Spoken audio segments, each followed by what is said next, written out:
And the Carolina Panthers became the second NFL team this season to fire their head coach, Frank Reich. They also fired Deuce Staley, and they fired Josh McCown as well. So all of them were let go. 3 coaches in Carolina. Chris Tabor takes over as the interim head coach for the Carolina Panthers, and their biggest goal, the most important purpose of the remainder of the season, will be elevating the play of their #1 overall pick, Bryce Young. We'll see whether Jim Caldwell and Thomas Brown, the offensive coaches there now in charge, can get that done. Yeah, Adam, when you get the #1 overall pick, you got to make that work one way or the other. Dan, you think it's the right move for Carolina to clean house like that? It's a production-based business. It's just the reality of where we are. This is what the biggest part of this step is now. It hasn't been good in Carolina. We were wrong. I was dead wrong that this was going to be a great place for Bryce to get drafted. We thought the coaching staff would be awesome for him. He's been hit too much. Forget about the performance and the plays. If we're just looking at this and saying, how are they going to ruin Bryce Young? It's all these hits he's taking. And if we think about David Carr, we think about Joe Burrow and the hits he's taken as a young quarterback. The reality for this organization is, I don't think Bryce fails unless he physically can't move on or continue to play.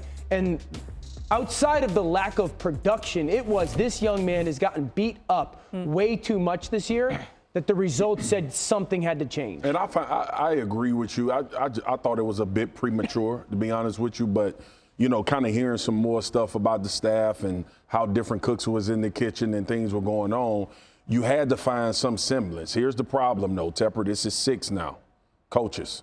Since you became the owner? Since you became the owner of this football team. 6? And when you 6.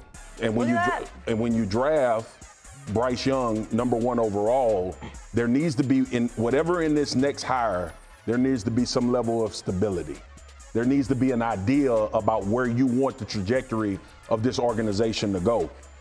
It was a lot of experience on this staff, Dan, and look, you admit that you're wrong, but why wouldn't we think it would be a successful pairing with so much success at the coaching position? Problem is, he got hit a lot. And the other thing is, this team actually fell off a cliff from how they ended last year. The couple things interesting about this, RC, for me is, one, are they going to trade away defensive players to go help the quarterback?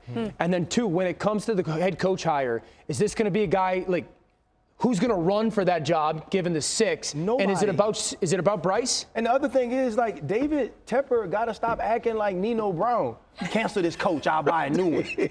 Right? Like, you can't it's hard. do that. Yeah, man. Right? Like, you have to have some consistency in your locker room. You have to have a voice. Listen, you had Steve Wilkes.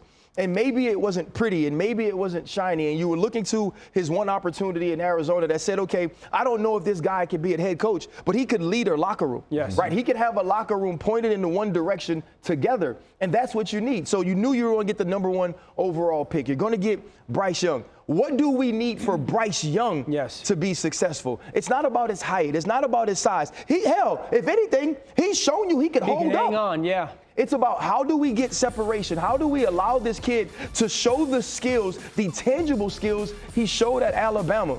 Who's going to be the coach that's willing to come into Carolina under the fire or under the sort of microscope that you are under and feel like they can produce right away with this roster? I think that's the thing we overlooked a lot in the pre-draft and sort of the pre-draft evaluation. Yeah. Really fast, I got to read a tweet from Mina Kimes. She said, David Tepper's impatience is fascinating to me. He made billions betting on distressed bank stocks during the crisis. He bet the government would backstop institutions, then wrote it out.